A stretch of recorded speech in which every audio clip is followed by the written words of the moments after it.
Positivity. We black, we back. Peace, peace, and more peace. Campaign podcast. This is just like a little educational, brief, little live.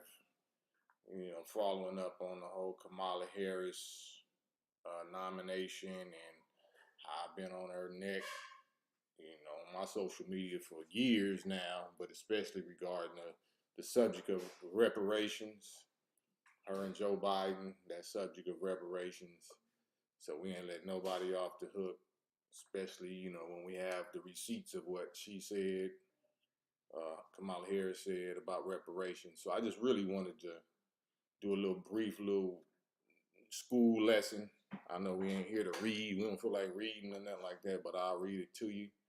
I'll dictate it to you. And, the title was, why do these politicians seem to avoid the subject of reparations for us? So I just wanted to do like a little overlay, little screenshot business, and the creation of the state called Israel, which is what we asking for. That's all reparations really means. And it was created in 1948 with the help of President Truman. Started in 1945, and the British, who held a colonial mandate for Palestine and whatnot. And then it says in 1946, Truman announced his approval of a recommendation to admit 100,000 displaced persons into Palestine in October, publicly declaring his support for the creation of a Jewish state. That's way back in 1946. So clearly they know how to do it. Clearly they did do it for the victims of the Holocaust in Israel, the white Ashkenazi brothers that suffered under Adolf Hitler and the Nazis. And that was way back in 1945. Way back in 1945, they was able to do that and got it done in 3 years. And that, again, was President Harry S. Truman. Got it done right away. So today, we're looking at the present population. Back in 1946, he approved and made the move to migrate or to immigrate to bring in the first 100,000 Jewish people to settle in Palestine that they had carved out.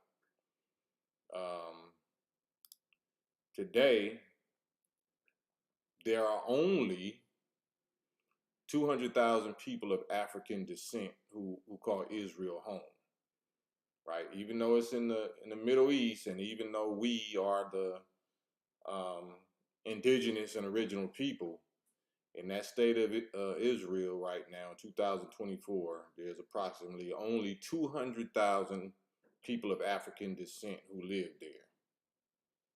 170,000 of those 200,000 are Ethiopian Jews, right? So that's not us. That's not the descendants of 400 years of slavery. 30,000 of the black people are asylum seekers, people that's trying to seek refuge and flee whatever's going on in their countries. And that's primarily people from Eritrea, right next to Ethiopia, Eritrea and Sudan. So 170,000 of the 200,000 is Ethiopian Jews.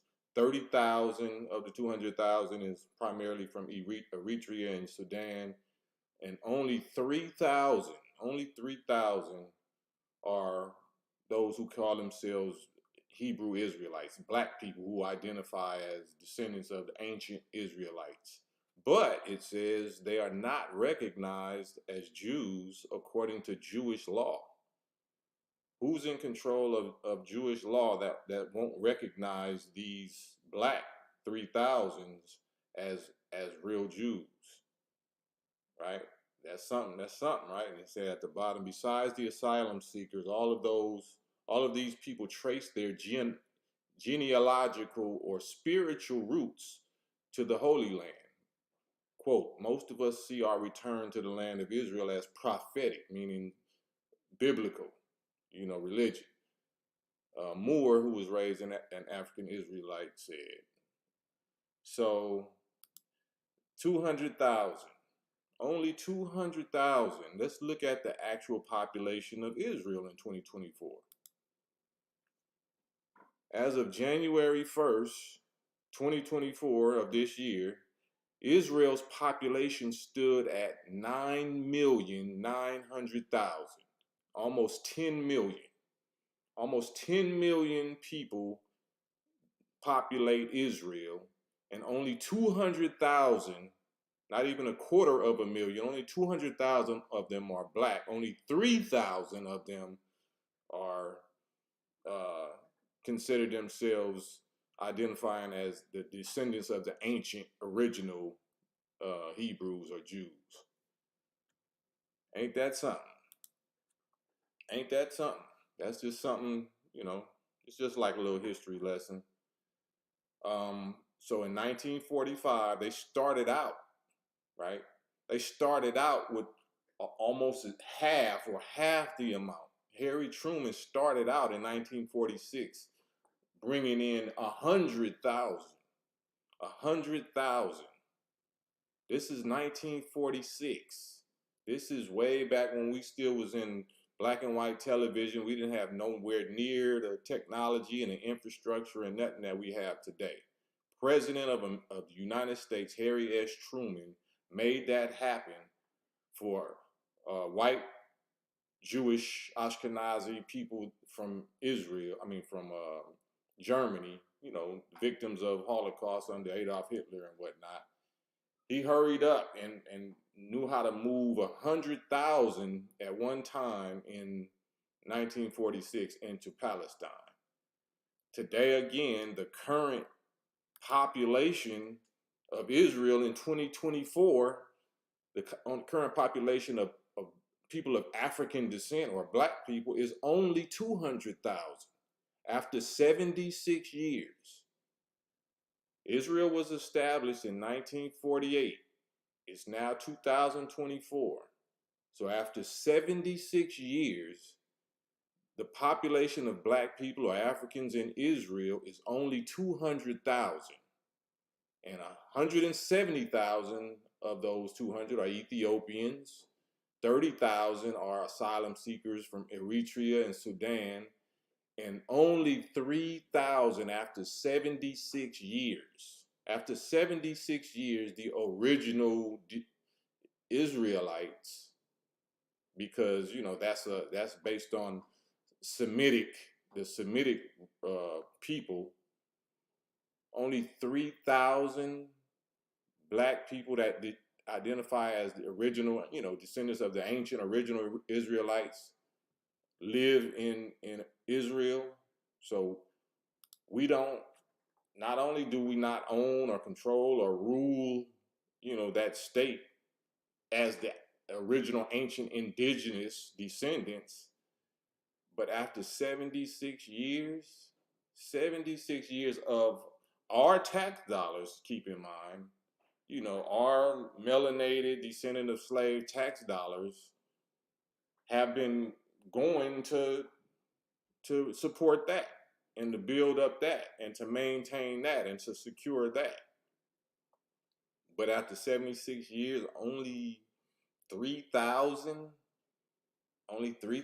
of us, that's rough. So let's look at this definition. The definition of Semitic, when they say the anti-word or people that accuse so many people of that, the definition is of relating to or constituting a subfamily of the Afro-Asiatic language family. The Afro-Asiatic language family that includes Hebrew, Aramaic, Arabic, and Amharic, right? Afro-Asiatic language family? Do languages create themselves, brothers and sisters? Do languages create themselves? Or Afro-Asiatic, which includes, not which is primary. So primary is the Afro-Asiatics, and the Afro-Asiatic are the creators of this particular language, which includes Hebrew, Aramaic, and all of that. So why are there only 3,000 out of 10 million over 76 years? Why are there only 3,000 of the original ancient, descendants that actually created or originated the language? The original Semitic people. Why is that? Ain't that something? And if it's all based on the faith, let's see what this is. What is the definition of Jewish? Jewish, this is just educational. I'm not, just observing. Jewish means belonging or relating to the religion of Judaism or to Jews as an ethnic group. That's what Jewish means. So Semitic meant relating to or constituting a subfamily of the Afro-Asiatic language family, which includes Hebrew. But Jewish means belonging to or relating to the religion of Judaism. Now it's about religion of Judaism or to Jews as an ethnic group. What is an ethnic group? See where it gets cloudy? Kind of gets cloudy. The definitions kind of get cloudy. So let's look at this. Well, what is Judaism? Judaism is the religion of the Jewish people. Well, we're trying to find out exactly what the Jewish people are, though. Judaism is the religion of the Jewish people. It is based on the Old Testament of the Bible. Oh, the first 5 books, which is Genesis, Exodus, Leviticus, Numbers, and Deuteronomy. And this says the Bible and the Talmud. I'm not sure about that. But that's just something to think about. I'm just throwing out data. I'm not throwing out my views, my opinions, and nothing like that. I'm just throwing out definitions and data. So let's see what this says. This is according to, I think, Google. I can't even see it. The term chosen people refers to the belief that the Jewish people are God's chosen people or chosenness. The idea of God choosing the Israelites is most directly found in the book of Deuteronomy, where it is applied to Israel at Mount Sinai. The covenant established at Mount Sinai between God and the freed Israelite slaves. Hold up. The freed Israelite slaves. Okay, so the people that are in Israel right now for the last 76 years, were they slaves? Were they the freed Israelite slaves? So it's saying that the book of Deuteronomy, and I think it say Deuteronomy 7:6. So let me see, do I got Deuteronomy 7:6? Yeah, I got Deuteronomy 7 all the way to something. It say, when the Lord your God brings you into the land you are entering to possess and drives out before you many nations that, though I can't pronounce all of that. 7 nations larger and stronger than you. And when the Lord your God has delivered them all to you and you have defeated them, then you must, I don't want to say that, make no treaty with them and show them no mercy. Do not intermingle with them, It's say, I can't say that. Do not give, this is the Bible. This is not me. You know what I'm saying? So I don't want nobody accusing me of being anti this or that. Do not give your daughters to their sons or take their daughters for your sons, for they will turn, such and such and such and such, so and so. 7:7 it says, the Lord did not set his affection on you or chose you as his loved ones because you were more numerous than other peoples, for you were the fewest of all the peoples in wherever you was at.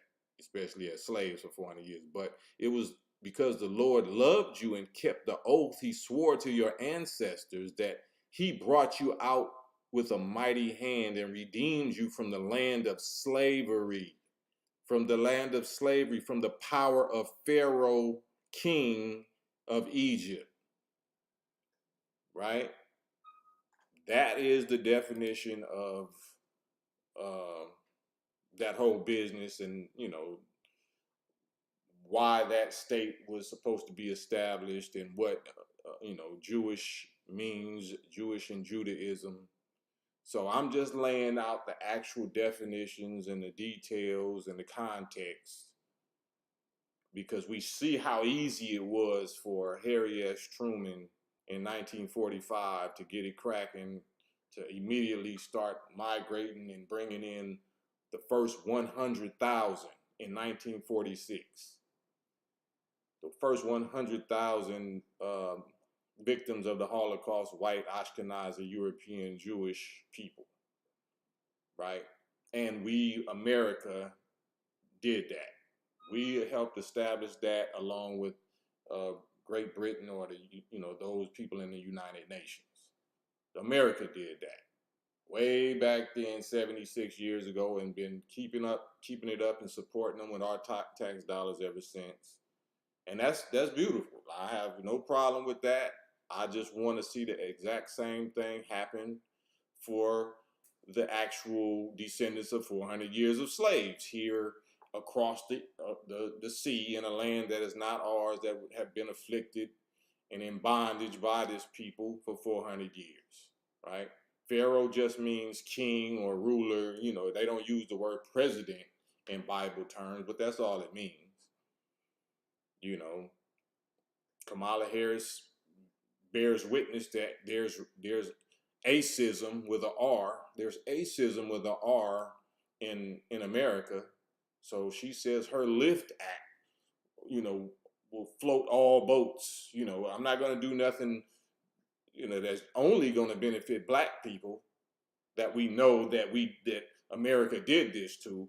But I'm going to make sure I do whatever it takes and say whatever it takes to get this specific, white Jewish people exactly what they want. And I'm not going to mix nobody else's struggles or whatever up with theirs. I'm going to come speak directly to them, not saying what I'm going to do for nobody else while I do it for them. I'm addressing exactly what they want, what they need, what they deserve, and what I intend to do for them.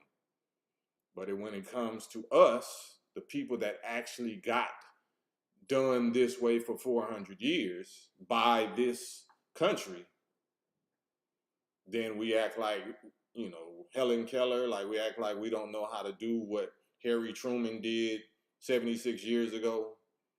With whatever few resources he had to work with back then, he got it done. He got the first 100,000. And to this day, in 2024, there's only 200,000 black people living in Israel. So is Israel a racist with an R state? Is that a racist with an R state? It's separate, and it's separated by ace with an R. So is that anti the original indigenous Hebrews? Because there's only 3,000 of them there for 76 years. So are we justified in demanding our reparations, demanding our own separate state and territory, like they clearly have been doing for 76 years? Do y'all think that we're entitled to demand that? Does that make sense? Have you heard your school teachers teach this? Have you heard your preachers, your pastors teach this? Where have you heard this? It wasn't hard for me to just grab these data and these facts and give them to you and make you see your, what you're owed and how easy it could have been done a long time ago, because, 76 years ago, that's a long time. You know, so the people that's there, you know, and this is no diss to the Jewish people that's there, but they wasn't present in the Holocaust. The all, if not all, 99.9% of any victims of the Holocaust have died already. The people in Israel are the children and the grandchildren and the great grandchildren, the descendants of the Holocaust survivors. There's nobody, you know, that those 9 million, those 10 million people never seen Hitler.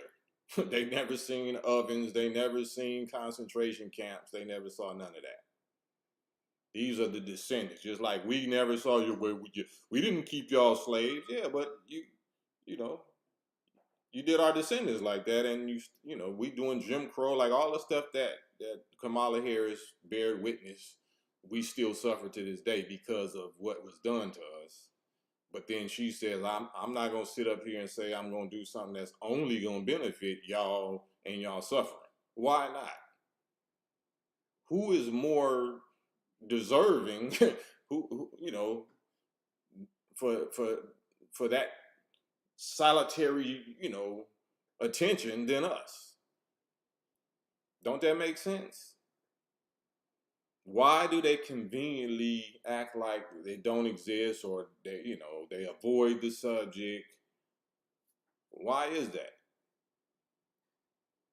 Anybody that wants to stay, anybody that's a descendant of slaves or whatever of America, and that wants to, you know, stay with America or stay in the political system and stay with, you know, their former slave masters and their government, they're welcome to do that. They have the freedom, the choice to do that. But what about the ones that want to have their own Israel?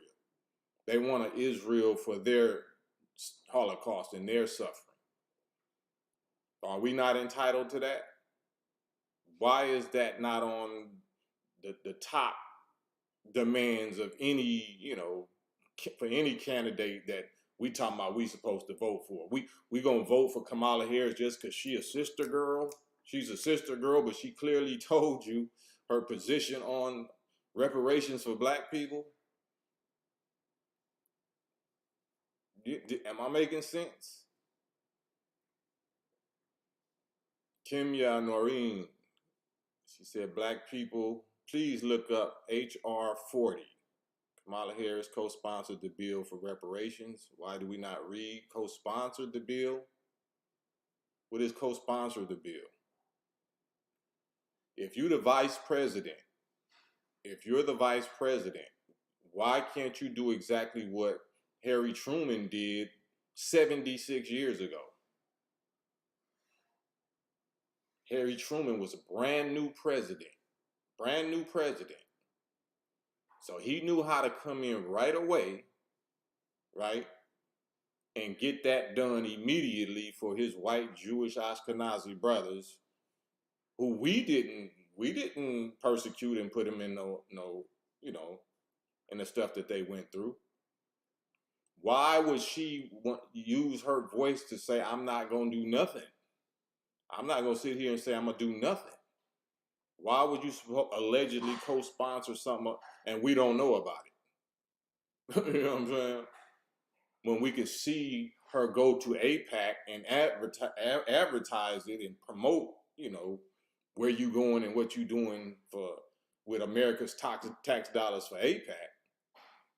I promised and pledged 38 billion, at least 38 billion over the next 10 years of our money. I pledged this many billion to Ukraine of our money. Why do we got to go search for some alleged sponsored bill for reparations from Kamala Harris? Why she ain't doing I'm out in these streets BET award promotions for us to see that that's how she supports black people? You know, we pushing the wrong kind of P's. Well, why she ain't pushing the R's? ROE. Why she ain't pushing the R's? Why it's a secret? You know what I'm saying? Why is it a secret? So, you know, I'm trying not to give my personal opinion on none of this. Why we got to look it up? Why we gotta look up anything? We didn't have to look up what Kamala Harris said on BET Awards. We ain't gotta look up nothing else she's saying, you know, that involves her agenda and her program. Why we gotta look it up? It's the most important thing on earth for us. It's the most important subject on earth. Why we have to look it up?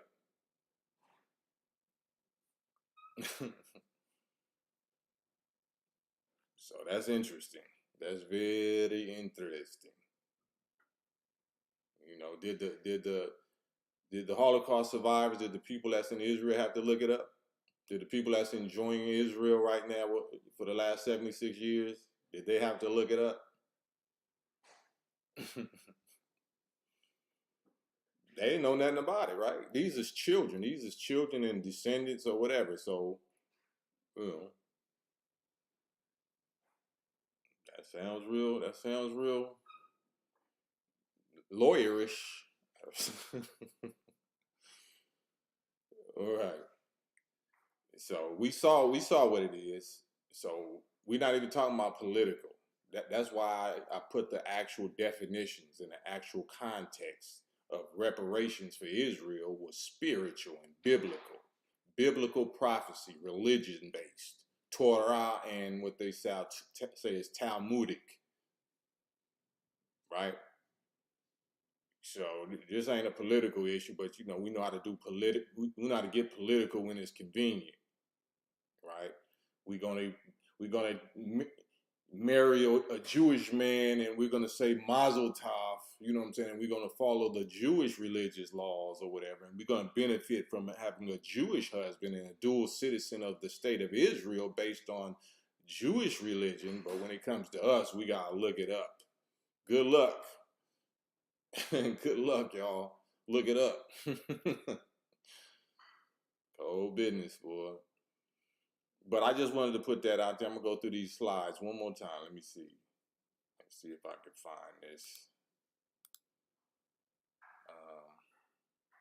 Semitic, just a recap. Semitic means of, relating to, or constituting a subfamily of the Afro-Asiatic language family. Deuteronomy, the Lord did not set his affections on you because you were numerous, more numerous than other people, but it was because the Lord loved you and kept his oath he swore to your ancestors that he brought you out with a mighty hand and redeemed you from the land of slavery, from the power of Pharaoh, king of Egypt. That's the context we talking about, ladies and gentlemen.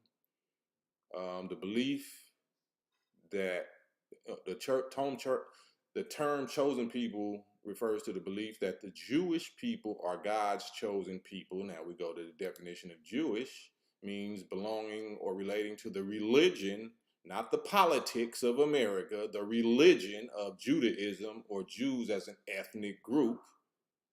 So how can Jews be an ethnic group if we're the original ones? Remember, we're the actual descendants of the ancient Israelites. So we're the actual original ones, right? But there's 9,900,000 Ashkenazi European Jewish converts to our way of life. Converts, not the original, converts, right? But it's only 3,000 of the original for the last 76 years. Well, where has our tax dollars been going? It hasn't been going to them 3,000 original ones. Has it? Oh, so I just wanted to, then you know that Harry Truman is the one kicked it off and did it in record time in 1945, got it completed in 1948, only took 3 years. So there's no excuse for a president or a vice president today to say that they can't do it, because you know how to find billions and trillions of dollars for, you know, for Israel, for Ukraine, for Afghanistan, for all other kind of wars. Whenever there's a war, the Pentagon gets trillions, and it's even trillions that go missing, right? Every time it's a war is big business. Trillions go missing. So them trillions could have fixed every problem in America right now, from homelessness to uh, the black reparations problem. It could have been. It could have did that a long time ago. But we're gonna vote. We're gonna vote our way out of this. Voting is gonna be the solution instead of the actual biblical God, you know, doing something to Pharaoh and the Egyptians to make them give us what they owe us. It's not no voting that's gonna get it done. But I guess we just conveniently religious when it's convenient. When we win in the BET Awards, when we got the cross around our neck, then we applied the little religion stuff. But yeah, that's it. What time? 30 minutes. Yeah, I ain't gonna overdo it. I just want to put this little lesson out there. Now I'm gonna come back a little while after I eat with some entertainment, get back on my rap stuff, talk about cutting Ice Cube's Jerry curl off. I'm gonna go into uh, the history and the camaraderie and brotherhood and relationship that me and Cube had, and how back in the day when he was beefing with NWA, you know, NWA, shouts out to MC Ren, my bro. NWA had a song or an interlude or something like, yeah, you know, N-word, when we catch you, we gonna cut your Jerry curl off and do something with a broomstick or whatever. So a lot of people thought something like that, or they made a joke like that must be what happened to him when, you know, when his hair got cut. But yeah, it's funny. It's a funny story, and it's real history. It's all kind of history. You know, your brother was there, just like Minister Farrakhan was there in the 60s and 50s and all of that. So once it's time for me to start telling my little stories, you know, it's going to be real entertaining. But when I come back, I'm going to do that. So peace. If y'all mind, give me a little thumbs up, hit the like button, subscribe, share this, because this is real potent. Share this to, you know, people that they for or against Kamala Harris. And, you know, if you think she your sister and, you know, she's more important, getting her in is more important than reparations or whatever, then, you know, vote your interests, vote your self-interest. You're gonna do what you want to do, right? Your body, your choice, your brain, your choice, all that. Push them peas. Push them peas. All right. Peace.